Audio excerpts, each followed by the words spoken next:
L'invité politique de Gérard Leclerc sur Radio Classique et Paris Première. Nicolas Bay, le Brexit l'emporte donc 52% contre 48, 51,9 exactement selon les derniers comptages. Tout de suite, votre première réaction, c'était un succès pour vous?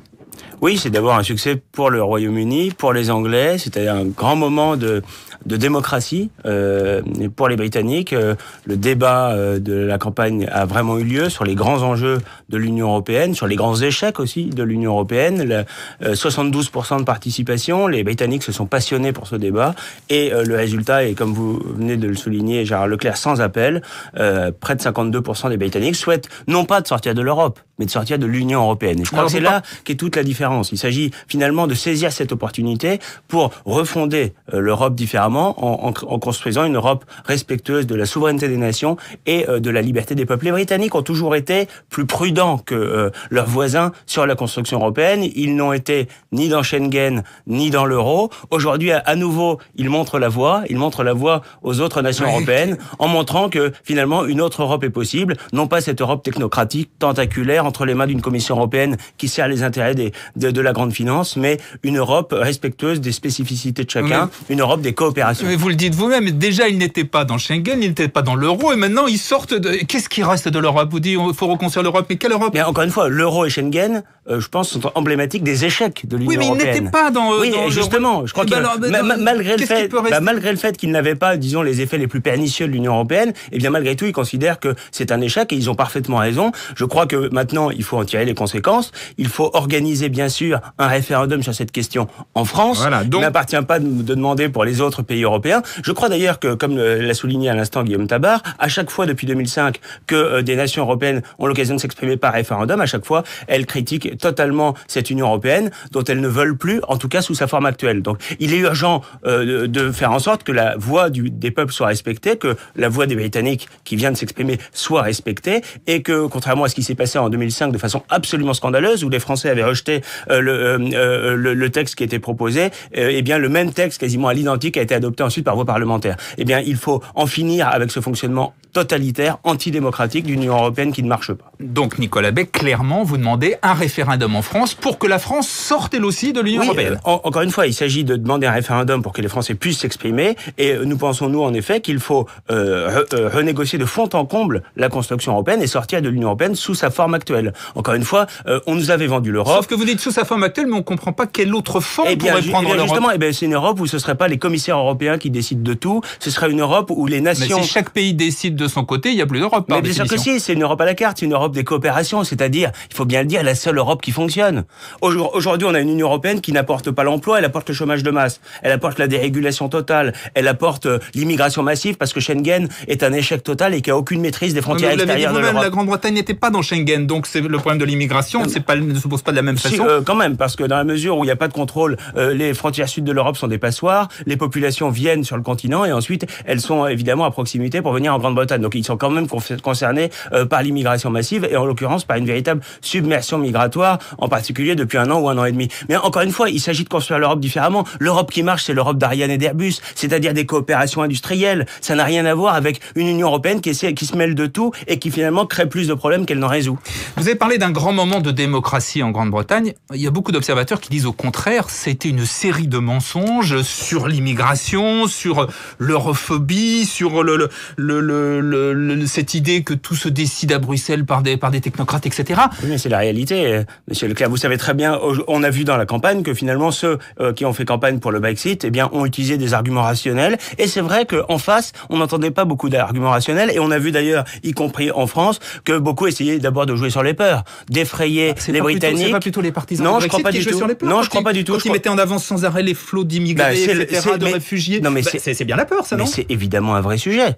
Je crois que c'est pas la peur, c'est la réalité d'une véritable submersion migratoire qui est organisée et dont Jean-Claude Juncker nous expliquait il y a quelques semaines qu'il fallait prévoir 3 millions d'arrivées d'ici 2017. Est-ce que quand même les Européens ont le droit de dire ce qu'ils pensent de cela, de cette politique d'immigration massive, je rappelle encore une fois que justement la Grande-Bretagne ne fait pas partie de Schengen. Oui, mais ils voient malgré tout... Ils ont leurs frontières. Oui, mais ils voient malgré tout le danger à leur porte et ils en tirent évidemment les conséquences. Mais encore une fois, il s'agit de construire une Europe à la carte, une Europe des coopérations, la seule Europe qui fonctionnerait et qui serait respectueuse réellement des volontés populaires. Il serait peut-être temps quand même que les commissaires européens, eh bien, entendent enfin, les technocrates européens entendent enfin ce que veulent les peuples, ce qu'ils attendent. Ils attendent pas que on ait des institutions européennes qui se mêlent de tout et de n'importe quoi, qui dérégulent au bénéfice de la grande finance l'organisation des pays, l'organisation économique des pays, qui interdit le patriotisme économique, qui interdit les protections aux frontières. Ils attendent une Europe qui donne une puissance collective aux nations européennes. Et le meilleur moyen de le faire, c'est pas de leur imposer un dictat, c'est au contraire de leur permettre d'organiser ces coopérations. Vous avez vu les premières conséquences ce matin, c'est la chute des marchés financiers, c'est la chute de la livre. Première vue, c'est pas Écoutez, tout rose. Vous savez très bien que les marchés financiers sont extrêmement fluctuants et que le moindre événement peut provoquer une baisse de 2, 3, 4, 5, 6 points. Ce qui sera intéressant, c'est de voir évidemment ce qui va se passer dans la durée. Quand je dis dans la durée, c'est dans les prochaines heures et surtout dans les prochaines semaines. Je crois d'ailleurs que le fait qu'on nous annonce une baisse de la livre sterling ou même une baisse de l'euro, c'est pas forcément une mauvaise nouvelle. Il faut dire la vérité. Ça fait 5 ans qu'on essaye d'avoir une dévaluation de notre monnaie parce qu'on a une monnaie trop fortement évaluée. On a une balance commerciale qui est déficitaire. Eh bien, si le Brexit permet justement de revenir à un niveau plus raisonnable de notre monnaie, on en sera peut-être les bénéficiaires. Donc vous avez dit tout à l'heure, vous étiez partisan maintenant d'un référendum, du même type de référendum en France, donc pour organiser un Frexit. La France doit également sortir de l'euro ?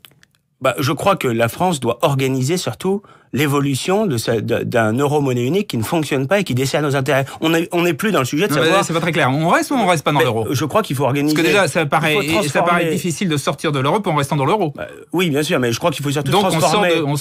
Il faut transformer l'euro-monnaie unique en euro-monnaie commune, c'est-à-dire avoir une monnaie d'échange internationale et en même temps qu'elle soit constituée de monnaie nationale, d'un panier de monnaie nationale. Je crois que c'est un modèle beaucoup plus raisonnable qui permet de retrouver notre liberté monétaire. Quel est l'objectif finalement ? C'est de construire une Europe à la carte, une Europe des coopérations où chaque pays retrouve sa souveraineté législative. Aujourd'hui, l'essentiel de notre législation, c'est la transposition de directives européennes. Retrouve sa souveraineté territoriale. Il n'y a pas de frontières extérieures et Schengen est en échec total. Retrouve sa souveraineté monétaire, c'est-à-dire retrouve une monnaie qui est un outil au service de l'économie. Alors qu'aujourd'hui, c'est le contraire. On a une économie qui galope derrière la monnaie. Donc, pour parler clairement, vous souhaitez une contagion du Brexit et que les autres pays organisent de la même façon des référendums et sortent donc de l'Union européenne. Oui, encore une fois, je crois que les Britanniques ont montré la voie et d'ailleurs la grande inquiétude des Européens, je pense par exemple à Emmanuel Macron, c'était justement cette fameuse contagion et je pense en effet vous la souhaitez, les Britanniques montrent qu'une autre voie est possible et je crois que c'est l'intérêt supérieur des nations européennes et des peuples européens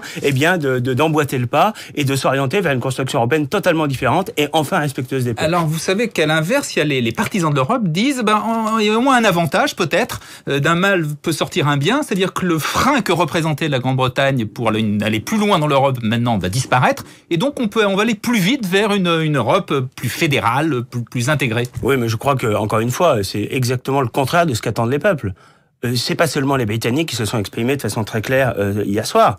C'est bien au-delà. À chaque fois qu'une nation européenne est amenée à s'exprimer sur l'Union européenne, elle dit clairement qu'elle ne veut pas de ce système-là. Ce sont les Polonais ou les Hongrois qui refusent les politiques de relocalisation de l'immigration. C'est tout récemment les Pays-Bas qui ont voté contre l'accord d'association de l'Union européenne avec l'Ukraine. C'est évidemment le vote de 2005 qu'on essaye de faire oublier aux Français, mais enfin ils s'étaient clairement exprimés contre ce qui est devenu le traité de Lisbonne. Bon, voilà, je crois qu'à un moment donné, il est temps d'écouter un peu les peuples. Il faut que les commissaires européens en tirent les conséquences. Il faut que les institutions européennes c'est donc clairement la Grande-Bretagne, on la laisse, on organise son départ et on continue à détricoter l'Europe. Moi, je crois surtout qu'il faut organiser les coopérations de demain. Les Britanniques restent sur le on peut pas être dedans et dehors. Vous savez, l'Union européenne a des accords de libre-échange avec une trentaine de pays dans le monde. La Jordanie, le Chili, le Mexique, l'Algérie. Donc évidemment, on peut avoir des accords de libre-échange assez naturellement avec l'Angleterre, d'autant plus qu'ils ont une économie qui est structurée comme la nôtre. Donc ça pose aucune difficulté. Moi, ce que je vois très concrètement, même si la négociation va prendre plusieurs mois, sans doute un an ou deux, ce que je vois très concrètement, c'est qu'aujourd'hui, la Grande-Bretagne, comme la France, est contributeur déficitaire au budget de l'Union européenne. C'est-à-dire concrètement, elle met 20 milliards d'euros chaque année et elle n'en récupère qu'environ 10 ou 11. Bon, on est à peu près dans la même situation. C'est un peu plus compliqué que ça semble-t-il. Non, c'est pas plus compliqué. C'est-à-dire que le Brexit, concrètement, c'est déjà 10 milliards de gagnés immédiatement. Voilà. Il y a un peu contestation sur ce chiffre, mais j'entends bien ce que vous dites. On en vient peut-être à quelques mots sur la France. La manifestation hier à la Bastille s'est passée sans incident. Une mobilisation qui était moins forte que les fois précédentes. 20 000 à 60 000 personnes. 2 000 policiers étaient là. Il n'y a pas eu de débordement. Finalement, toute cette affaire se termine plutôt bien pour le gouvernement, non ? À part on parlera d'un mot de la CFDT tout à l'heure. Encore une fois, moi je crois que cette manifestation a accaparé un peu les esprits, mais l'essentiel est ailleurs. L'essentiel, c'est la loi.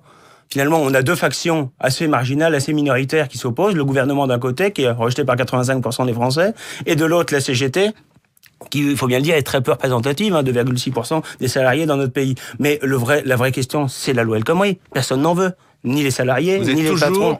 François Hollande a dit hier qu'il ira jusqu'au bout. Vous êtes toujours contre cette loi. Bien sûr, François Hollande continue de gouverner de façon sectaire et dogmatique. Il méprise l'avis du peuple. La déchéance de la nationalité française, elle était voulue par 95% des Français. Il y a renoncé. Et la loi El Khomri, c'est le contraire. Personne n'en veut. Il veut l'imposer, y compris par le 49.3, c'est une procédure forcée, non seulement contre l'avis du peuple français, mais même contre l'avis de sa majorité ou de son ancienne majorité parlementaire. Sur la manifestation elle-même, je remarque quand même que le Front National parlait pas d'une même voix. On a entendu Marine Le Pen condamner l'interdiction, alors que Marion Maréchal Le Pen trouvait que c'était normal. Florian Philippot, lui aussi, était pour la manifestation, enfin du moins contre son interdiction. Non mais c'est pas très clair, vous avez un peu de mal à vous définir là-dessus. Les choses sont assez claires.